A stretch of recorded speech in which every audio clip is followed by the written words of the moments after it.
The Foundations of Business Strategy, Session 1, An Introduction to Strategic Analysis. Hello, I am Professor Michael Lennox, and welcome to the Foundations of Business Strategy lecture series. In this first brief introductory session, we're going to discuss the concept of business strategy, and in particular, introduce the idea of strategic analysis. I'd like to begin with a story of a company that many of you are probably familiar with, Apple Computer. Apple was a pioneer in the personal computer market entering in the late 1970s. Early on, they were a dominant player, but soon there was entry by competitors such as IBM and eventually the clones of IBM. And eventually, what we call Wintel standard from Microsoft Windows and Intel came to dominate the market. By 2000, 2001, Apple was a bit player in the personal computer market, commanding only about a 3% market share. The company itself was floundering. Some years it was profitable, but many years it posted significant losses. Rumors abound about the imminent bankruptcy of Apple. And then Apple made a very interesting strategic shift, seeing themselves not just as a personal computer company, but broadening their horizons and viewing themselves perhaps as a consumer electronics company. And they introduced a product that, once again, many of you are probably familiar with, the iPod. And over the next 10 years, an amazing transformation took place. Apple redefining whole product segments, including cellular phones, personal digital assistants, and now with the iPad, perhaps reinventing even the personal computer. They have grown now to be the largest capitalized firm in the world, and obviously one of the most admired. So what happened here? What was the change in strategy here that led to a company that was about to fail to being the success they are today? Did they know at the time that their strategy was the right one? How would they assess whether it was the right strategy or not? Was it one that was a conscious choice, or was it emergent from a series of decisions that they made to make this transition that they did over the last 10 years? It's these types of questions that we would like to explore in this series of lectures here.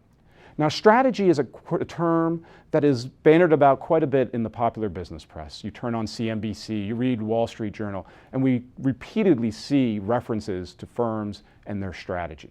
But how do we define it? What exactly is business strategy? Now, there are as many definitions of strategy as there are strategy professors or even strategy pundits. But for one, I would take the following. This is an old definition of strategy taken from Kenneth Andrews, who wrote a book very influential called The Concept of Corporate Strategy over 40 years ago. And he defined business strategy as follows. Strategy is the pattern of decisions in a company that determines and reveals its objectives, purposes, or goals, produces the principal policies and plans for achieving those goals, and defines the range of business the company is to pursue, the kind of economic and human organization it intends to be, and the nature of the economic and non-economic contribution it intends to make to its shareholders, employees, customers, and communities. Quite a mouthful there.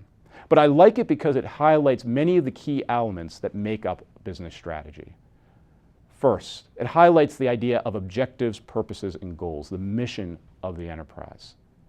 Second, it discusses the idea of policies and plans for achieving those goals.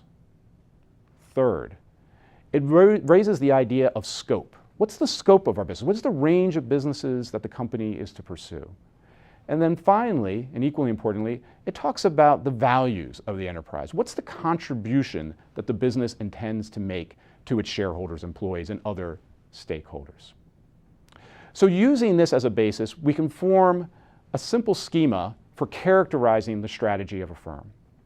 First and foremost, we have the strategic mission of the firm. This is about the firm's values, its purpose. What's its objective? What's it trying to achieve? It also defines the scope of its operations. What markets is the business looking to operate in, both in terms of technologies and products, but also in terms of geography. Are we a global company, or are we a company maybe focused only in the US or some region and the like? Now, supporting the strategic mission is this idea of a strategic plan, or a business plan or business model. How will the firm position itself in a competitive market, and how will it leverage its internal resources and capabilities to deliver on this mission? Last but not least, we have strategic actions. This is where the rubber really hits the road. Individual actions taken by firms to advance their strategic plan and achieve their strategic mission. This is everything from a merger and acquisition, perhaps a way to diversify into new markets by acquiring a competitor in that space. This could be things like alliances with various partners. It could be a new product development strategy. In Apple's case, bringing together the iPod as a new product on the market. So taken together, these three elements help define a business strategy.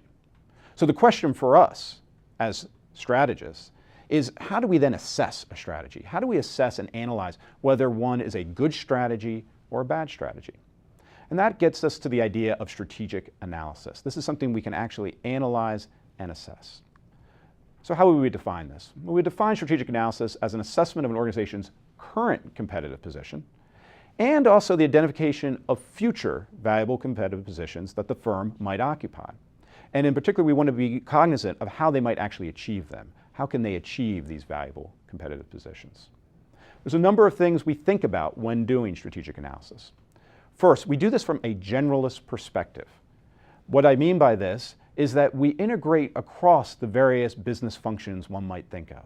It's not sufficient to just consider marketing or accounting or operations when looking at the organization. When looking at it from a strategy perspective, we need to integrate across these perspectives. In addition, we need to be foundational. And by this, I mean we need to go to first principles in understanding competition, markets, and business. So you'll see a number of the lectures that we will have in this series, economics brought to bear and how we understand strategy and the competition of firms. Second thing we want to think about with strategic analysis is this idea of strategic reasoning. We're going to talk a lot about competition and rivalry. It's not sufficient just to think about what a firm aspires to be in the market it looks to serve. We have to think about, well, how will others respond to that? Many people forget that Apple was not the pioneer in the digital music player market with the iPod. In fact, they were years later than the original entrants into that market. Rio, Dell Computer, even Microsoft, all had entries into the digital music player market there. It was only with the iPod that we then saw a reinvention of that space. So we need to think about competition, rivalry, and the dynamics that play over time as competitors jockey for position. And we need to do this in all of the complexity and ambiguity and uncertainty that we find in the real world. The third thing we need to think about is grounding our analysis in analytics and data. Strategy at its best is grounded on rigorous analysis and data that supports the arguments we make. It's not just merely lip service and hypotheses. We want to be grounded and bring data to bear to support any conclusions that we come to. Last but not least, we complete a strategic analysis by applying appropriate tools and frameworks. And one of the things we're going to talk about in this lecture series is the various tools and frameworks and introduce them as a way of conducting a broader strategic analysis. Now, an interesting and obvious question to follow up this one with is, well, who does this? Who does strategic analysis?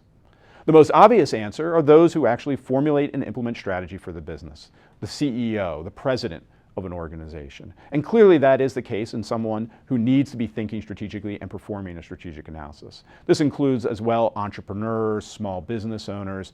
All of these individuals need to be thinking about strategy and doing a strategic analysis. In some very large organizations, you might even see a position for VP for strategic planning. And also in large businesses where they have multiple business units, multiple businesses engaging in different markets, the general managers at those levels will also have to be thinking about strategy and strategic analysis. But we're not limited to that set. I would argue anyone who evaluates strategy also obviously needs to be cognizant of how to do a strategic analysis. This includes investors. How do you decide if one firm versus another is a good investment? You need to understand about their strategy and assess that strategy. Financial analysts, investment bankers, any number of people in the financial services sector need to understand and evaluate strategy. Finally, we want to think about those who recommend future strategic actions. The most obvious case is management consultants, but also any number of other stakeholders, closely held stakeholders, or even what we call secondary stakeholders, might find themselves in a position where they need to perform a strategic analysis. This might even include activists who want firms to act in one way or another, or government who is setting up a policy and is interested and wants to know how will firms likely strategically react to that policy.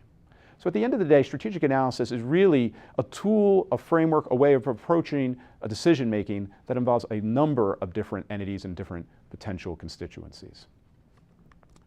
So as we think about strategic analysis, we want to think about three sets of questions that we want to ask ourselves. And these three sets of questions are what form what I like to call the strategist's challenge. First and foremost, we have to ask a series of questions about what are the values of the organization, of the firm. What's our mission? What's the scope of our business? And ultimately, what do we value at the end of the day? One way to try to get your hands around these set of questions, especially if you're analyzing a business not of your own, is to look at the mission statement of those businesses.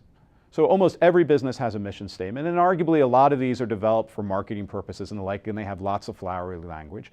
But at the same point, they often reveal some interesting things about a company when you look at these statements. So I've shared with you a number of them here. Here's one for the Walt Disney Company.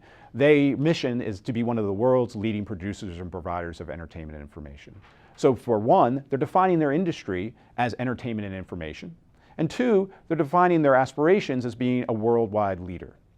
Google's mission, to organize the world's information, make it universally accessible and useful. Very broad mission statement there that can go in many different directions, and very grandiose in some respects when thinking about what they've defined for themselves. Dell, on the other hand, is a little more specific. They want to be the most successful computer company. They define their segment, they define their aspirations, and they define how they'll do that by delivering the best customer experiences and markets they serve.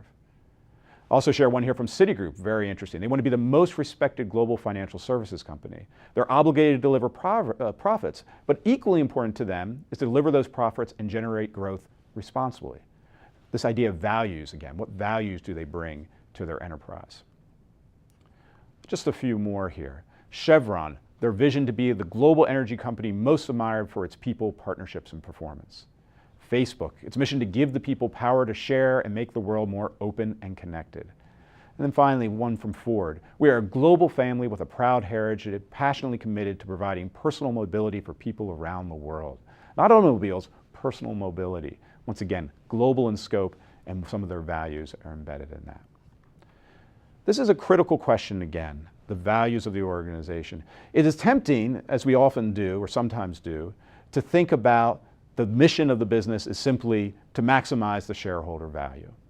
I would argue at the end of the day, the mission of all businesses is to create value for some or all of its shareholders. And assuredly, for many enterprises, this idea of maximizing shareholder value is critical and important. As a strategist, I don't find it very useful though, because at the end of the day, a business has to define its scope and its limitations of how it would pursue that objective. Think about Bill Gates with Microsoft. Bill Gates didn't go out to make the most money in the world.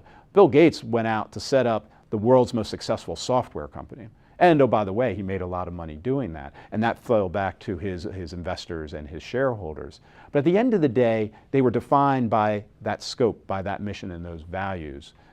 And those are important for both understanding where a firm may position itself and how that might actually constrain the choice set amongst the many ways a firm may position themselves in various markets. Beyond values, we need to ask ourselves about opportunities. Maybe you have a great mission, you have a great scope that you're trying to target, but if there is no market demand for that position, clearly you're not going to be in business for long. Take Kodak. Kodak, a very successful company, 100-year history, producing film. Well, this was a wonderful opportunity for many, many years, but as many of you are aware, the market has shifted. The technology has changed. There's been a disruption in the marketplace with digital photography. And now, unfortunately, Kodak has declared bankruptcy. There was simply no longer a market opportunity for the way they've positioned themselves in the marketplace. Market demand is one condition, but we also need to think about competition. Who else, if anyone, offers the value proposition that we're proposing to offer to others? It may be the case that while you have a potential market opportunity, if everyone else is doing it, it might be very hard to be profitable. And we're going to talk more about that, especially in our next lecture. The third thing we need to ask ourselves is about capabilities. Perhaps we have a good position, perhaps we have recognized an opportunity, but do we actually have the capability to execute on that opportunity? What are our strengths? What can we do well? And furthermore, do we have a competitive advantage? Now, competitive advantage is a term used quite a bit in the strategy world, and it has a very specific meaning at the end of the day. Competitive advantage is not just what we do well, it's what we do better than others. It's always in the comparative here when we think about competitive advantage. We might have a very high quality product, but it isn't necessarily a competitive advantage if everybody has a high quality product. At the end of the day, what's our differentiator? How do we distinguish ourselves from others who might be competing with us? So once again, there are three main buckets of questions we need to ask ourselves as we complete a strategic analysis. What are the values of the organization in terms of its scope, its mission? What are the opportunities in terms of market demand and industry structure and competition? And finally, capabilities. What are our strengths? What are our competitive advantages that we bring to this marketplace? Combining those three, we hope to identify valuable competitive positions and answer the critical question, how do we create and sustain value to our various stakeholders? Now, for the rest of this series of lectures, we're going to be taking a deep dive into various elements of this three-pronged challenge that we face as strategic analysts. In the next couple lectures, we're going to take a deep dive into opportunities. We're going to ask some questions about competitive markets and about industry structure and how to analyze that as we think about the opportunity set. We'll follow that up with a series of lectures looking at capabilities. How do we think about and analyze whether a firm has an actual competitive advantage or not? And we bring that all together to discuss this idea of how do we position ourselves in a marketplace given our values, given our opportunities, and given our capabilities. The last few lectures will then build off of this, discussing various extended topics like competitive dynamics over time as firms jockey for position. We'll talk about diversification and retaining a very diversified portfolio of businesses within the same organization. So to end today, I'd actually like to introduce our first tool out of our toolkit. And it relates directly to what we're talking about here with the Strategist Challenge. And that's the idea of a SWOT analysis. SWOT is an acronym that stands for Strengths, Weaknesses, Opportunities, and Threats. This is, in many ways, the granddaddy of strategy and strategic analysis here. It goes back, roots about 50 years or so. What I like about SWOT analysis, despite its simplicity, is it highlights these two elements that I was just discussing, the internal firm capabilities and the external competitive environment. Once again, it is the interplay between those that ultimately decides whether a strategy is successful or not.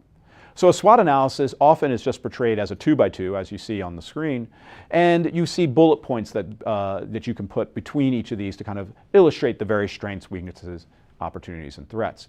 Where we're going for a number of the other lectures is to basically fill in these blocks. We'll think a little more rigorously of how we think about opportunities and threats and strengths and weaknesses. But SWOT analysis, once again, is a nice overarching framework for organizing our thoughts about the competitive situation that a firm finds themselves in.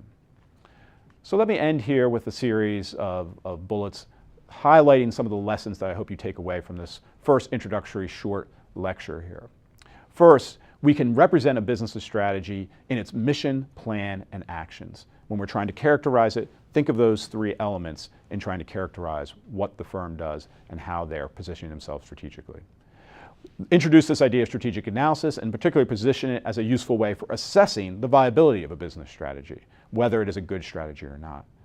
Highlight the idea that strategic analysis is not just the purview of the CEO. In fact, that strategic analysis is useful to any number of different individuals, including financial analysts, management consultants, entrepreneurs, even those who wish to influence the business in other directions from outside of that firm. And then finally, and most importantly today, I want you to remember that the Strategist Challenge is to balance between values, opportunities, and capabilities. And ultimately, what we're trying to do is identify desirable competitive positions that create and sustain value. Thank you very much.